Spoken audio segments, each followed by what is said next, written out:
মহাভারতের কথা অমৃত সমান, যে শুনে যে মানে সেই পুণ্যবান। আমরা সকলেই মহাভারতের কথা শ্রবণ ও বর্ণনা করলেও তা কুরুক্ষেত্রের যুদ্ধ পর্যন্তই সীমাবদ্ধ থাকে। কিন্তু মহাভারতের 18টি পর্বের শেষ দুটি পর্ব তথা মহাপ্রস্থানিক পর্ব ও স্বর্গারোহণ পর্ব সম্পর্কে আমাদের তেমন কোনো ধারণা নেই বললেই চলে। অথচ এই শেষ দুই পর্বে রয়েছে মহাভারতের সারাংশ ও পাণ্ডবদের শেষ পরিণতির কথা। পাণ্ডবগণ চেয়েছিলেন সশরীরে স্বর্গে যেতে, কিন্তু তারা কি পেরেছিলেন? না, যুধিষ্ঠির ব্যতীত অন্য কেউই তা পারেননি। কিন্তু কেন এবং কী কারণে তা পারেননি, আজ আমরা এই ভিডিওর মাধ্যমে জানব। আশা করি ভিডিওটি শেষ পর্যন্ত দর্শন ও শ্রবণ করে এই দুর্লভ জ্ঞান আহরণ করবেন সকলেই। কুরুক্ষেত্রের যুদ্ধ শেষ হওয়ার পর পাণ্ডবেরা জয়ী হন, আর অন্যদিকে ধৃতরাষ্ট্র ও গান্ধারীর শতপুত্রের মৃত্যুর মধ্য দিয়ে পরাজিত হন কৌরবগণ। এরপর পঞ্চপাণ্ডব মিলে হস্তিনাপুরে 38 বছরেরও বেশি শাসন করেন। কিন্তু গান্ধারীর অভিশাপে যদুকুলের শিরোমণি শ্রীকৃষ্ণের মৃত্যুর পর পাণ্ডবেরাও ভেঙে পড়ে। মৌসল পর্বে অর্জুনের কাছে যদুবংশের ধ্বংসের বিবরণ শুনে যুধিষ্ঠিরের মনে এক বৈরাগ্য এলো। অর্জুনেরও কৃষ্ণের বিরহে কষ্ট এবং মর্মান্তিক যাতনা হলো। যুধিষ্ঠির বললেন, কাল আমাকে আকর্ষণ করছে, আমি আর এই সংসারে থাকব না। আমি সাংসারিক জীবন ত্যাগ করে স্বর্গপথে রওনা হব। অর্জুন, ভীম, নকুল, সহদেব ও দ্রৌপদীরও মনে একই রকম বৈরাগ্য ও উদাসীনের উদয় হলো। সকলেই সংসার ত্যাগ করতে চাইলেন। তখন পাণ্ডবগণ ও দ্রৌপদী কৃষ্ণ দ্বৈপায়ন বেদব্যাসের শরণাপন্ন হন। ঋষি বেদব্যাস যুধিষ্ঠির ও তার ভাইদের রাজ্য ত্যাগ করে প্রস্থান করতে বললেন, কারণ তারা যে কার্যের জন্য পৃথিবীতে জন্ম নিয়েছিলেন সেই কার্য সম্পন্ন হয়েছে। তিনি পাণ্ডবদেরকে সিংহাসন ত্যাগ করে বানপ্রস্থের পথ অবলম্বন করার পরামর্শ দেন। বানপ্রস্থ হচ্ছে সাংসারিক বন্ধন ত্যাগ করে আধ্যাত্মিক পথে অগ্রসর হওয়ার বৈদিক প্রক্রিয়া। যজ্ঞ করে অগ্নিকৃত শেষ করে ব্রাহ্মণ ভোজন করিয়ে বনবাসীর বেশ ধারণ করে তারা পরিব্রাজ্য নিলেন। এই সময় অভিমন্যুর পুত্র পরীক্ষিত ছিলেন নাবালক। তার শিক্ষার ভার কৃপাচার্যকে দিয়ে যুধিষ্ঠির বললেন, এই পুত্র রাজা হবে। ততদিনে ধৃতরাষ্ট্রের ঔরসজাত সন্তান যজুৎসকে রাজত্ব করতে বললেন তিনি। এরপর সকলে সমবেত প্রজাদের নিষেধ ও রোদন উপেক্ষা করে বেরিয়ে পড়লেন তারা। কিছুটা পথ যাওয়ার পর একটি কুকুর তাদের সঙ্গ নিল। তারা বহু দেশ ঘুরে লোহিত সাগরের তীরে উপস্থিত হলেন। অর্জুন আসক্তিবশত গাণ্ডীব ও অক্ষয় তঞ্জুগল সঙ্গে নিয়ে এসেছিলেন। তখন অগ্নিদেব প্রকট হয়ে বললেন সেগুলিকে বরুণ দেবকে অর্পণ করতে। অর্জুন তাই করলেন। ধনুক ও তঞ্জুগল লোহিত সাগরের জলে নিক্ষেপ করলেন। পৃথিবী প্রদক্ষিণ করার ইচ্ছায় তারা প্রথমে গেলেন দক্ষিণে, এরপর লবণ সমুদ্রের উত্তর তীর দিয়ে পশ্চিম দিকে সাগর প্লাবিত দ্বারকানগরী দর্শন করে উত্তর দিকে চললেন। পাণ্ডবগণ বালুকর্ণ ও মেরু পর্বত দর্শন করে দ্রুত প্রস্থান করলেন। পাণ্ডবেরা বিশ্বাস করতেন যে তারা ছিলেন আদর্শ শাসক, সত্যের ধারক, ধর্মযোদ্ধা, পিতামাতার আদর্শ সন্তান, নিষ্ঠার সাথে ধর্মের পথ অনুসরণকারী এবং তাদের উপর অর্পিত দায়িত্বের যথাযথ পালনকারী। তাই তারা সশরীরে স্বর্গে যেতে পারবেন এমন ধারণা তাদের মনে স্থান পেয়েছিল দৃঢ়ভাবে।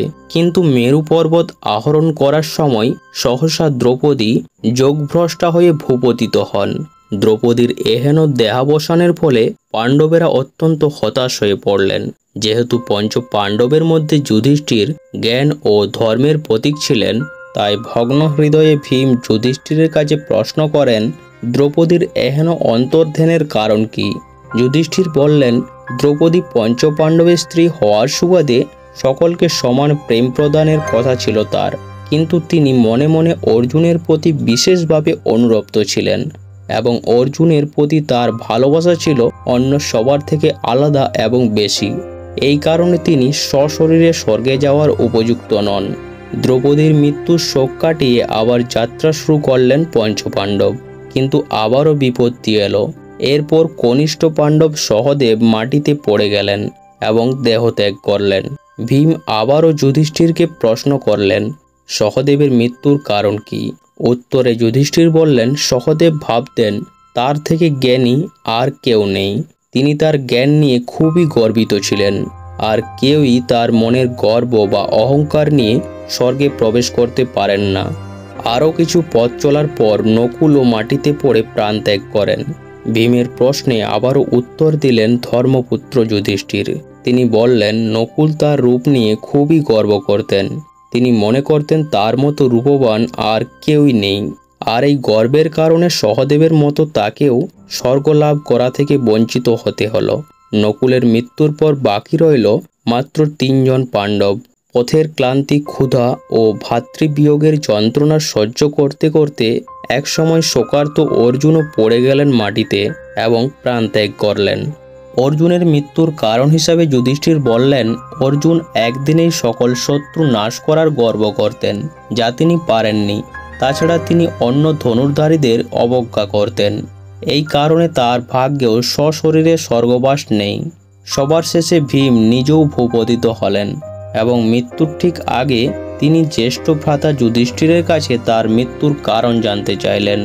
যুধিষ্ঠির বললেন, ভীম, তুমি অত্যন্ত ভোজন করতে এবং ভোজনের সময় শুধু নিজের ক্ষুধা নিবারণের কথাই ভাবতে। অন্যের কারো ক্ষুধা তোমার দৃষ্টিগোচর কখনোই হয়নি। এছাড়াও তুমি অন্যের বল না জেনেই নিজের বলের গর্ব করতে।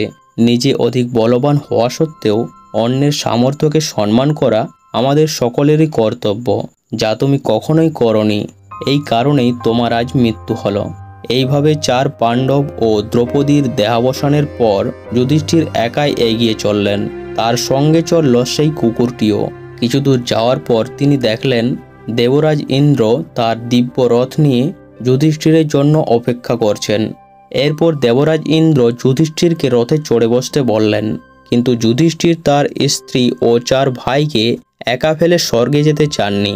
তখন ইন্দ্রদেব বললেন তারা তাদের দেহ ত্যাগ করে আগেই স্বর্গে চলে গেছেন।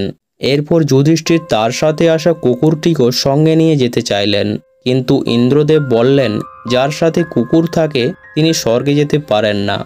এই সময় যুধিষ্ঠির উত্তর দিলেন, শরণাগতকে ভয় দেখানো, স্ত্রীবধ, ব্রাহ্মণ হরণ, মিত্রবধ, এই 4 কার্যে যে পাপ হয় ভক্তকে ত্যাগ করলেও সেই একই পাপ হয়।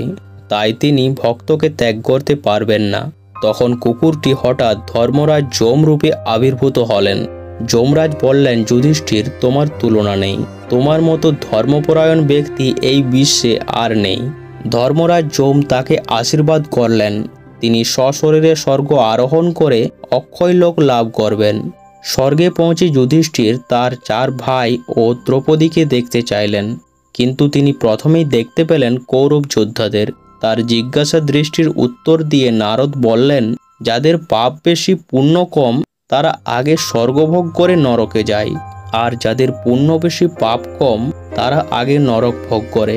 তাই যুধিষ্ঠির নরকে যাতনপৃষ্ট 4 ভাই ও দ্রৌপদীকে দেখতে পেলেন। নরকের দুঃসহ যন্ত্রণা, উৎকট প্রতিগন্ধ, নানা রকম উৎপীড়নের খাতরুক্তি, এইসব দেখে যুধিষ্ঠির কাতর হয়ে পড়লেন। এরপর দেবতারা এসে যুধিষ্ঠিরকে স্বর্গে নিয়ে গেলেন। তারপর যুধিষ্ঠির দেখলেন তার ভ্রাতারা ও দ্রৌপদী ইতিমধ্যেই নরকবাস শেষ করে স্বর্গে পৌঁছে গেছেন। তো বন্ধুগণ, আজ বেশ এই পর্যন্তই। যদি ভিডিওটি তথ্যপূর্ণ মনে হয় তাহলে অবশ্যই একটি লাইক করে বন্ধুদের মধ্যে শেয়ার করে দিন। আর যদি আপনি এই রকম হিন্দু ধর্মের বিষয়ে নানান তথ্য সবার আগে পেতে চান তাহলে অবশ্যই সাবস্ক্রাইব করে পাশে থাকা বেল আইকনটি প্রেস করে দিন। তো প্রিয় দর্শক, সবাই ভালো থাকবেন। রাধে রাধে।